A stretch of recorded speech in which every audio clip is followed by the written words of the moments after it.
పూర్తిగా చూడండి. అందరికీ చూపించాల్సిన బాధ్యత మీది, ఫస్ట్ అయితే ఒక లైక్ కొట్టి పూర్తిగా వీడియో చూసాక కామెంట్ చేయండి. మర్చిపోవడం. అసలు వార్త ఏంటి, వీడి చదివే వార్త ఏంటి, అసలు వార్తల్ని వీడు ఎలా తారుమారు చేస్తాడో చూడండి. వార్త తేలింది.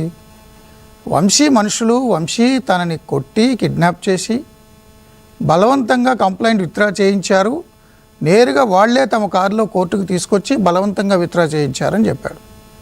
ఇక మొదలెడదామా? సత్యవర్ధన్తో తప్పుడు ఫిర్యాదు చేయించి అది బట్టబయలు కావడంతో లోకేష్ అహం దెబ్బ. అందుకే తెరపైకి ప్లాన్ బి తీసుకొచ్చారా? ఈశ్వరుడు నోరిచ్చాడు కదా అని చెప్పి ఇష్టం వచ్చినట్టు వాగేడువే. వంశీ అరెస్టు వెనుక అసలు ఏం జరిగింది? అన్నిటికీ భోషుడికే కారణమే కదా సార్. అతను నా గురించే మాట్లాడు.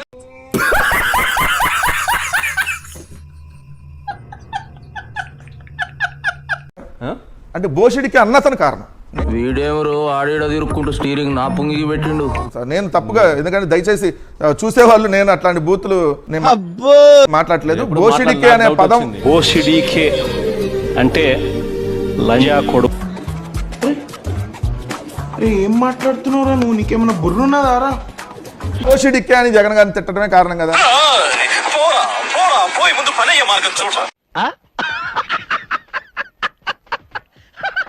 ఏందో తెలుసుకోవాలంటే మనం 2023 ఫిబ్రవరికి వెళ్ళాలి. ఆడు సైకో, వాడిని కన్నా చంద్రబాబు గారు సైకో, ముసల్ సైకో, డకోటా సైకో, ఈడు పిల్ల సైకో. కన్నవరంలో ఒక పిల్ల సైకో ఉన్నాడు. తిన్నింటి వాసాలు లెక్క పెట్టే వ్యక్తి.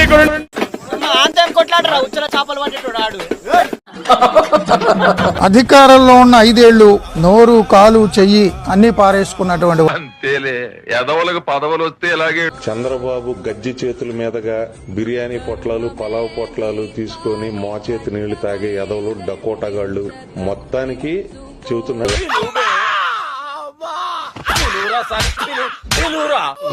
ఉదయం నుంచి మాట మాట్లాడటంలా, నోరు పెగలడం లేదు, మౌనం, పూర్తిగా మౌనం.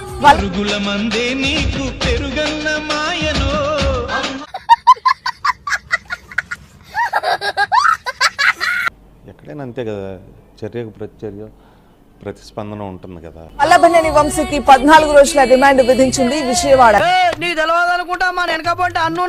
థర్డ్ డిగ్రీ ఈ గోల్డ్ పీకడం, ఐస్ పెట్టడం ఇలాంటివన్నీ ఒక్కో రోజు ఒక్కో పోలీస్ స్టేషన్. వంశీతో పాటు లక్ష్మీపతి, కృష్ణప్రసాద్ లకు 14 రోజుల రిమాండ్. కంట్రోల్ ఎవరు చాలు, వాడి పాపాను వాడు చేసిన పాపాలకి నేను పోయేటట్టున్నాను సార్. ప్రెస్ మీట్ పెట్టి మరి వంశీపై బూతులతో రెచ్చిపోయినటువంటి అప్పటి గవర్నమెంట్ పట్టాభిని పోలీసులు కొట్టారంటూ ఈనాడు తప్పుడు వార్తలు ప్రచురించి దొరికి. ఇప్పుడు సాక్షి పేపరు, సాక్షి టీవీ ఏం చేస్తారంటే సాయిబాబా గారు గాలిలోంచి విభూతి సృష్టించినట్టు వీళ్ళు అవినీతిని సృష్టిస్తారు.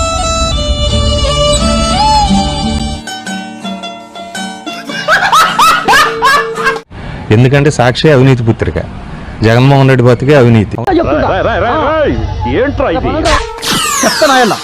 నీ వల్ల కదా నా జీవితం సంకనాకిపోయింది అని జడ్జి ముందు చెప్పి మరి కేసు ఉపసంహరించుకుంటూ వాంగ్మూలం కూడా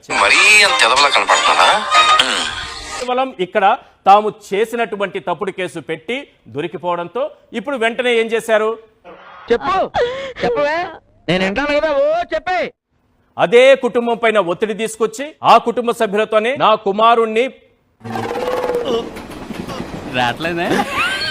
వంశీ అతని అనుచరులు కిడ్నాప్ చేశారని తప్పుడు కేసు పెట్టించి వెంటనే అరెస్ట్ చేశారు. ఏం చెప్పారండి? ఇలాంటివి 1,00,000 చెబుతా. రాష్ట్రంలో రాజ్యాంగం అపహాస్యం అవుతోంది అనడానికి రాజ్యాంగ వ్యవస్థలు, న్యాయ వ్యవస్థల్ని అపహాస్యం చేస్తున్నారు.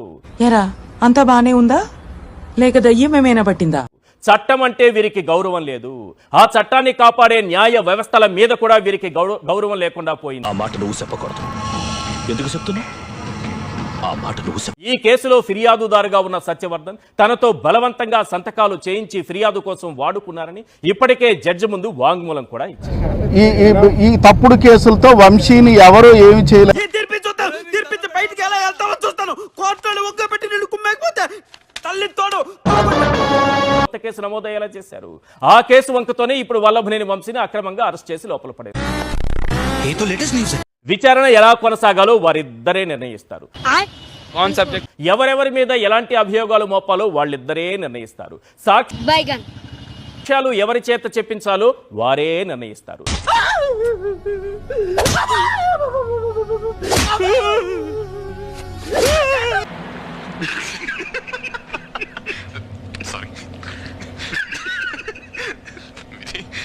సారీ.